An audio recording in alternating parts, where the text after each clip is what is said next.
कई सज्जनों ने और दो बहनों ने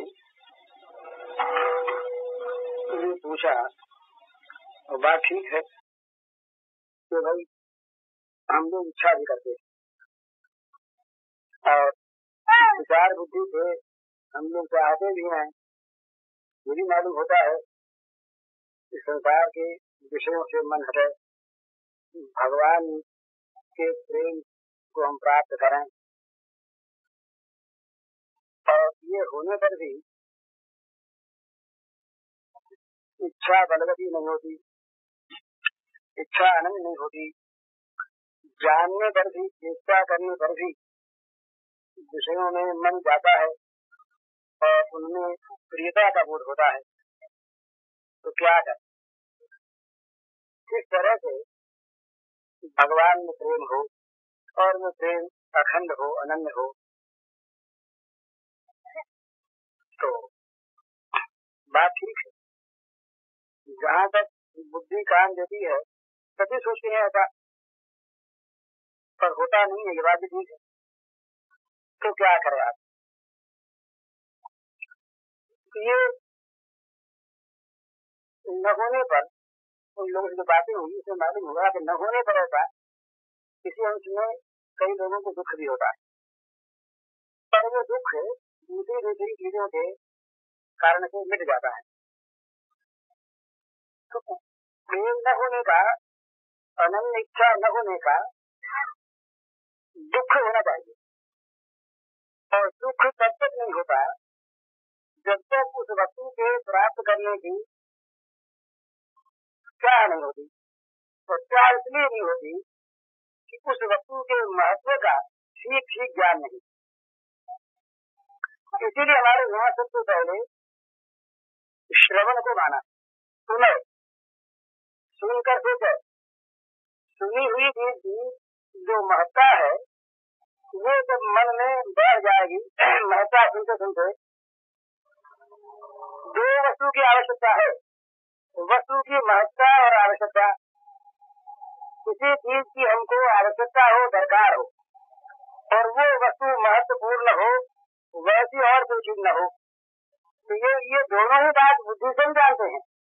बुद्धि से ये भी जानते हैं कि हमको प्रेम की, भगवान की आवश्यकता है, और बुद्धि से हम ये भी मानते जानते हैं कि वो बड़े महत्व की वस्तु है। परंतु वो मानना और जानना जो है दोनों ही, ये असली मानना जानना नहीं बना।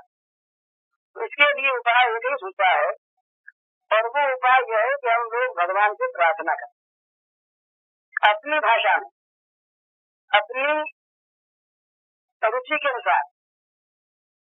जो प्रार्थना भगवान की होती है उसमें शब्दों की, किसी बनावट की, किसी दोहे चौपाई श्लोक की आवश्यकता नहीं है। जैसे छोटा बच्चा अपनी आवश्यकता को अपनी माँ के सामने रोकर कहता है अपनी भाषा, उसका जो एक विलक्षण छंद होता है वही छंद प्रार्थना में होता है। वो प्रार्थना करने वाला अपनी भाषा में अपने मन की बात अपने भगवान से सरलता से कहता है। तो हमें भगवान को प्राप्त करने की, भगवान के प्रेम को प्राप्त करने की, विषयों के बंधन को, आसक्ति को छोड़ने की जो आवश्यकता है, इसके लिए हम भगवान से कहें, रोज रोज कहें, और बार बार दुख प्रकट करते हुए कहें। दुख नकली नहीं होना चाहिए, पर वो बहुत दुख प्रकट भी कब होगा जब दुख होगा। तो दुख के लिए भगवान से प्रार्थना करें। ये ऐसी अमोघ वस्तु है, ये प्रार्थना जो भगवान की है ये बड़ी अमोघ है। हम प्रार्थना करेंगे और बार बार अपने मन में इस आवश्यकता का बोध करेंगे, बार बार इस आवश्यकता की हम अपने मन में आवृत्ति करेंगे। तो क्या होगा कि प्रकार की आवश्यकता हमारे मन में पैदा हो जाएगी। किसी आदमी को अगर आप कहें और कोई आदमी अगर बार बार इसको रखे, यही कि भाई हम बीमार हैं और बाहर जाना है हवा बदलने, तो बार बार आप मन में करिए, क्या होगा कि हवा बदलने के लिए आप बाध्य हो जाएंगे। वो वृत्ति इस प्रकार की बढ़ेगी कि वैसे आप बनते चले जाएंगे। तो अगर आप भगवान के विरही बनना चाहते हैं तो बार बार विरह की आवृत्ति कीजिए। अगर आप भगवान के प्रति अत्यंत विश्वासी बनना चाहते हैं तो बार बार भगवान के विश्वास की आवृत्ति कीजिए। अगर आप भगवान का प्रेम प्राप्त करना चाहते हैं तो बार बार प्रेम प्राप्त करना चाहते हैं इस चाह की आवृत्ति कीजिए। ये करते करते अपने आप ये चीज बढ़ती चली जाएगी, आप वैसे बनते चले जाएंगे।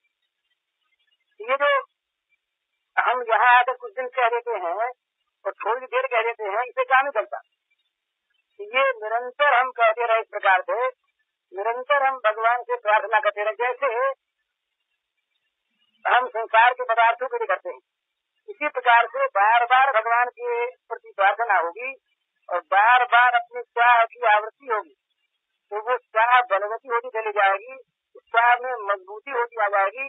और जहाँ ये प्रेम की, भगवत प्रेम की, भगवत विश्वास की चाह मजबूत होगी, जितनी और चाहे हैं वो चाहे पूरी नहीं होती करने के बिना, और भगवान की और भगवान के प्रेम की चाह पूरी होती है चाह गई। जहाँ चाह बढ़ी वहाँ चाह पूरी हुई। चाह बढ़नी चाहिए, संसार की चाह से रहित होना चाहिए और भगवान के प्रेम की चाह बढ़नी चाहिए। यही तरीका है। तो भगवान के प्रेम की चाह जितनी जितनी हमारी बढ़ेगी उतनी उतनी ही जल्दी पूर्ण होने की आशा होगी, और जितनी जितनी हम उसके अधिक अधिक आवृत्ति करेंगे उतनी उतनी बढ़ेगी। इसलिए बार बार अपने मन से हमको भगवान के प्रेम की विशेष चाह है, ऐसी आवृत्ति कीजिए, ऐसी बार बार अपने मन से कहिए, और इसी प्रकार बार बार भगवान से प्रार्थना कीजिए कि भगवान ऐसा हमको बना दें। यदि हम अपनी चाह को इस प्रकार बढ़ाते रहेंगे तो चाह की वृद्धि के लिए जो भगवान से प्रार्थना करते रहेंगे तो भगवान की कृपा से हमारी चाह उत्कट हो जाए। और जब हमारी चाह उत्कट होगी भगवान के प्रेम को प्राप्त करने के लिए या भगवान के लिए, चाह की अत्यंत उत्कटता बस यही भगवान के प्रेम को या भगवान को प्राप्त कराने का अमोघ साधन है। जैसे हम बार बार संसार के पदार्थों का स्मरण करते हैं, उनके न मिलने पर, इच्छानुकूल न मिलने पर या हुए पदार्थों के चले जाने पर जैसे दुख का अनुभव करते हैं, इसी प्रकार से जब भगवान के प्रेम के न मिलने पर हमें दुख का अनुभव होने लगेगा, और वो दुख जो हमारा बढ़ने लगेगा, तो ही तो चाह में और भी उत्कटता आ जाएगी, और तो ही तो हम चाह को पूरी होने के समीप पहुंचेंगे। असल में बात तो यह है कि भगवान की चाह यदि वास्तव में जग जाए, भगवान की चाह यदि अनन्य हो जाए, अनिवार्य हो जाए, तो चाह के पूरे होने में देर नहीं लगती। क्योंकि भगवान ऐसी वस्तु है जो है और जो सबको मिलने की चीज है, जो चाहते हैं उन्हीं को भगवान देते हैं। तो हमारी चाह में कमी है, जो कुछ भी कमी है वो चाह में कमी है। और चाह की कमी की पूर्ति बार बार चाह की आवृत्ति करने से होती है, बार बार चाह को बढ़ाने से होती है, और बार बार इस बात का निश्चय करने से होती है कि हमारे अंदर बड़ी चाह है, भगवान को प्राप्त करने की बड़ी चाह है, भगवान के प्रेम को प्राप्त करने की बड़ी चाह है।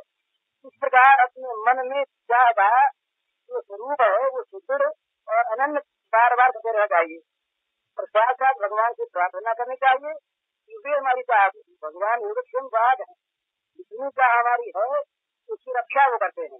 और जो चाह भगवान के प्रेम को प्राप्त करने के लिए होनी चाहिए, जितनी उसमें कमी है उसकी पूर्ति भगवान करते हैं। अपनी चाह, भगवान को प्राप्त करने की अपनी चाह हमारे अंदर पैदा करेंगे भगवान, और जितनी चाह पूर्ण हो गई से रक्षा करेंगे भगवान, बाकी चाह को बनाकर उसको पूर्ण कर देंगे भगवान। तो लाजे लगने वाला साथ देगी तो कहते हैं ना कि भगवान सारा काम करते हैं। भगवान के ऊपर विश्वास करके चाह के लिए भी प्रार्थना करें और चाह की पूर्ति के लिए भी प्रार्थना करें। अगर भगवान पर हमारा विश्वास हुआ और अगर हमारी प्रार्थना सच्ची हुई तो उत्साह बढ़ जाएगा और चाह की पूर्ति हो जाएगी। हरिओम।